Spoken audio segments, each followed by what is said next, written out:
नमस्ते, hello friends.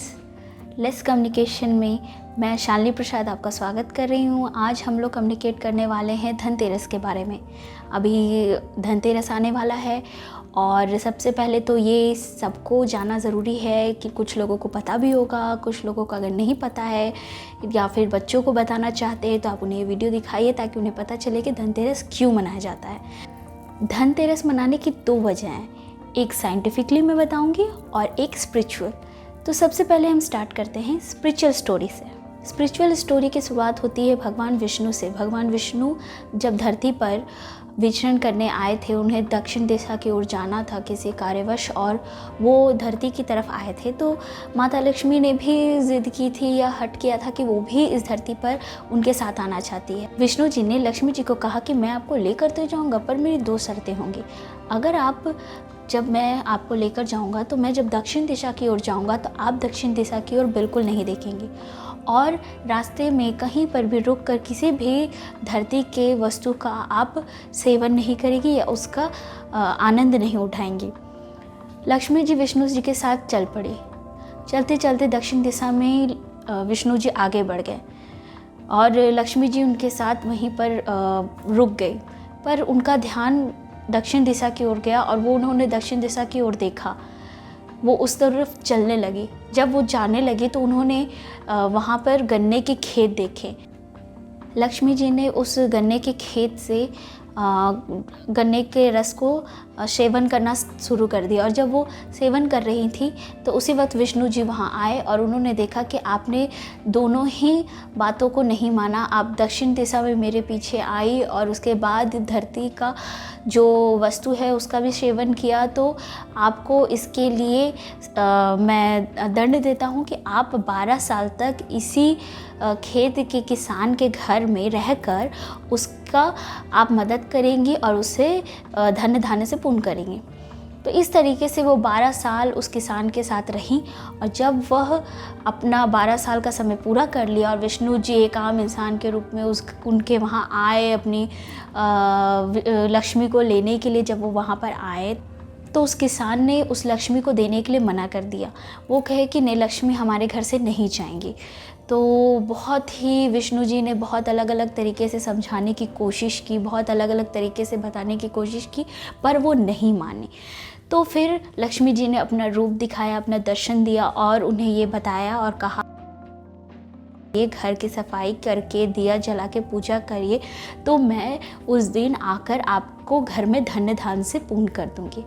इस वादे के साथ वो अपने घर चली गई और उस किसान ने हर साल इसी तरीके से घर की सफाई करके धनतेरस से पहले माता लक्ष्मी के स्वागत की तैयारी करता और दिया जलाकर उन्हें पूजा कर उन्हें अब आशीर्वाद लेता और धन्य धान्य से पूर्ण होता। इसी तरीके से सारे लोगों ने, गांव के लोगों ने और फिर सारे लोगों ने इस तरीके से इस विधि को धनतेरस के रूप में मनाने लगा।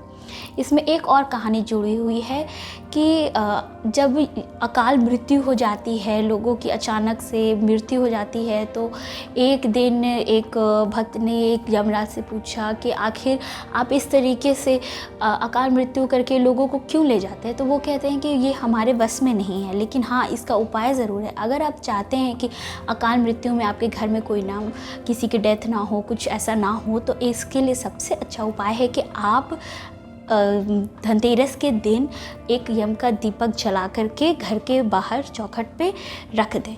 अगर इस तरीके से स्त्रियां घर की जिस विधि को करेंगी तो यमराज उस घर के अकाल मृत्यु में कभी भी उस घर में अकाल मृत्यु नहीं होगी। अब मैं आपको बताने जा रही हूँ साइंटिफिक रीज़न। ये भी थोड़ा बहुत स्पिरिचुअल है, बट इसका जो आपका रीज़न है, जो आप बातें हैं, वो उससे आपको समझ में आएगा कि हाँ ये एक स्पिरिचुअल है लेकिन ये साइंटिफिक भी है कारण। जब सागर मंथन हुआ था, विष्णु जी धन्वंतरी के रूप में प्रकट हुए थे। उनके हाथ में कलश था जो अमृत कलश था, उसे लेकर वो प्रकट हुए थे। तो उस दिन को धनतेरस के रूप में मनाया जाता है क्योंकि वो धन्वंतरी उस दिन वो कलश लेकर के प्रकट हुई थी। धन्वंतरी को आपका आयुर्वेद का जनक कहा जाता है, वो आयुर्वेद के जनक हैं। ये जनक और प्रवर्तक और उसके जो वाहक है वो दो अलग चीज़ें होती हैं। उन्होंने धन्वंतरि ने प्रकट किया था इस आयुर्वेद के शब्द को, आयुर्वेद की बातों को, लेकिन उन्होंने उसके कानून और नियम और उसके चीज़ों को नहीं बनाया। वो धीरे धीरे जो आयुर्वेद के ज्ञाता हैं, आयुर्वेद के लोग हैं, उन लोगों ने किया। आयुर्वेद में धन का अर्थ होता है आपका स्वस्थ शरीर, जैसे कहते हैं हेल्थ इज़ वेल्थ। तो अगर आपका हेल्थ अच्छा है तो आपके पास वेल्थ की कमी नहीं होगी। राष्ट्रीय आयुर्वेद दिवस ये आपका भारत में 2016 से धनतेरस के दिन मनाने का प्रचलन शुरू कर दिया गया है, क्योंकि इस दिन धन्वंतरि जी प्रकट हुई थी और आयुर्वेद के प्रवर्तक हैं वो। तो इसी वजह से इस दिन धनतेरस के दिन आपको राष्ट्रीय आयुर्वेद दिवस को मनाना शुरू कर दिया गया है। धन्वंतरि जी जब प्रकट हुई थी तो उन्होंने हाथ में कलश लिया था, वो बर्तन लेकर प्रकट हुई थी। तो इसलिए लोग घर में बर्तन खरीद कर लेकर आते हैं, सोचते हैं कि हमारा इससे खूब अच्छा घर की बरकत होगी, बहुत सारे धन आएंगे, लक्ष्मी आएंगी। तो ये एक कहते हैं अलग ही तरह की सोच है कि इस तरीके से, लेकिन अगर आयुर्वेदिक सोच को लेकर अगर हम चले तो आप जानोगे कि आयुर्वेद में सोने चांदी के बर्तन में खाने से आपका हेल्थ अच्छा होता है, आपका हेल्थ का विकास होता है, हेल्थ के विकास में वो आपको सपोर्ट करता है।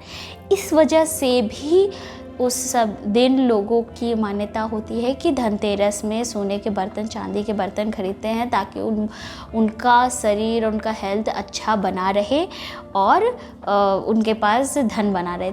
आपका शरीर स्वस्थ, आपका दिमाग स्वस्थ, आपका दिमाग स्वस्थ, तो आपके पास पैसों की बिल्कुल कमी नहीं होगी।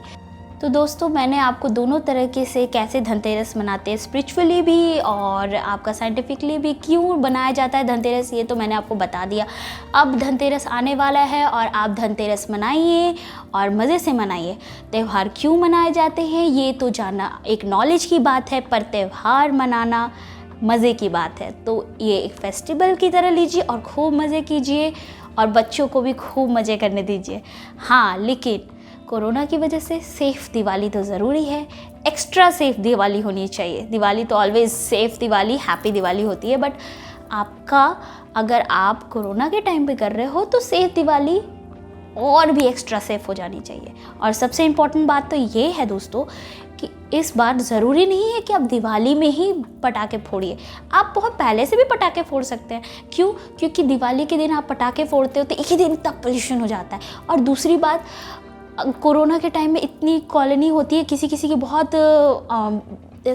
ही लोग एक साथ रहते हैं नज़दीक, तो वो सारे कॉलोनी से बाहर आके एक ही दिन पटाखा फोड़ेंगे तो वो सेफ़ नहीं होगा। तो इस बेटर कि आप शुरू कर दीजिए अभी से पटाखे फोड़ने और मज़े करने, ताकि आप धनतेरस या दिवाली में पटाखे फोड़े, ये ज़रूरी नहीं है।